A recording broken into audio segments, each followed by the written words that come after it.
The sudden and tragic death of Bruce Lee on July 20, 1973, remains one of the most mysterious and controversial moments in modern cultural history. Bruce Lee was not only a martial artist and film star but also a global icon whose philosophy, physical abilities, and charisma redefined action cinema and inspired millions around the world. His passing at the age of only 32 left fans shocked and gave rise to countless theories, speculations, and investigations that continue to this day. The final days of Bruce Lee. In the weeks leading up to his death, Bruce Lee was at the peak of his career. He had just completed the film Enter the Dragon, which would later become a global sensation and firmly establish him as an international superstar. Lee was also working on his own projects, including Game of Death, a film that remained unfinished at the time of his death. Those close to him described him as passionate, energetic, and deeply engaged in both physical training and creative development. However, beneath the surface, there were early signs that something was wrong. On May 10, 1973, 2 months before his death, Bruce collapsed during an automated dialogue replacement session in Hong Kong. He complained of severe headaches and seizures, and he was rushed to a hospital. Doctors diagnosed cerebral edema, an abnormal accumulation of fluid in the brain, and managed to stabilize him with the drug mannitol. Despite this serious medical incident, Bruce quickly returned to work, dismissing concerns about his health. July 20, 1973, the day of his death.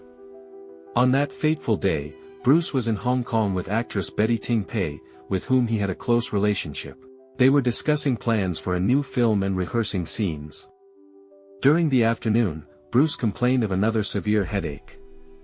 Betty gave him Equagesic, a painkiller containing aspirin and the tranquilizer meprobamate, to ease his discomfort. After taking the tablet, he lay down to rest and never woke up. When Lee failed to appear for dinner with producer Raymond Chow, Betty tried to wake him but found him unresponsive. A doctor was called to the apartment, but all efforts to revive him failed. Bruce Lee was officially pronounced dead later that evening at Queen Elizabeth Hospital. He was only 32 years old. The initial autopsy revealed that Bruce had died of cerebral edema, the same condition he had experienced in May. The coroner reported that the swelling of his brain was most likely triggered by a reaction to Equagesic.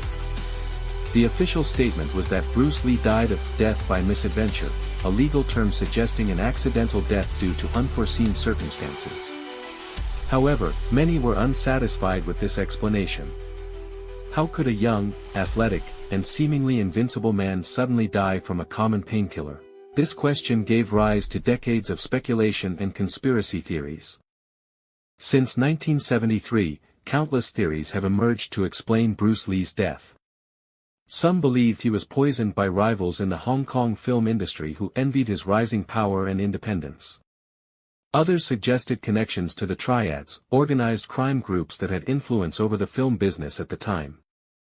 There were also rumors that jealous actors or secret enemies wanted him out of the way. Another theory suggested that Bruce was cursed. This idea was fueled by the later tragic death of his son, Brandon Lee, in 1993 during the filming of The Crow. Both father and son died young, under unusual circumstances, which deepened the notion of a so-called Lee family curse. Still others argued that Bruce's extreme lifestyle, his intense training, strict diet, and use of herbal medicines, may have put too much strain on his body. Some medical experts proposed that he may have had an allergic reaction to an ingredient in the painkiller or an undiagnosed epilepsy-like condition. Bruce Lee's death sent shockwaves across the globe.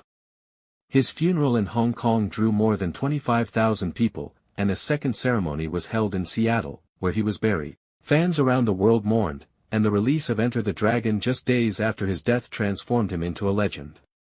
The film became one of the most successful martial arts movies ever made, cementing his legacy in popular culture. In the years following his death, Bruce Lee became larger than life. His image was reproduced on posters, t-shirts, and murals. His philosophy of self-expression and his martial art, Jeet Kune Do, influenced not only martial artists but also actors, athletes, and musicians. Ironically, his untimely death only magnified his fame, transforming him into an eternal symbol of strength, freedom, and individuality. Decades later, medical professionals have continued to analyze the circumstances of Bruce Lee's death. Some experts have suggested that heatstroke might have played a role, since Bruce had his sweat glands removed from his underarms in order to maintain a certain look for film. This could have impaired his ability to regulate body temperature in Hong Kong's hot and humid climate. In 2022, a team of researchers even proposed that Lee might have died from hyponatremia, a condition caused by low sodium levels due to excessive water intake, which would have caused his brain to swell. These scientific explanations, while plausible, still leave room for mystery. Bruce's death remains a subject of ongoing debate, reflecting both the fascination with his life and the inability to fully explain his sudden passing. The death of Bruce Lee at such a young age cut short not only a brilliant career but also a cultural movement. His life was dedicated to breaking barriers, between East and West, between tradition and innovation, between philosophy and physical action. While his death remains clouded by unanswered questions, his influence continues to resonate across generations. Bruce Lee once said, "The key to immortality is first living a life worth remembering."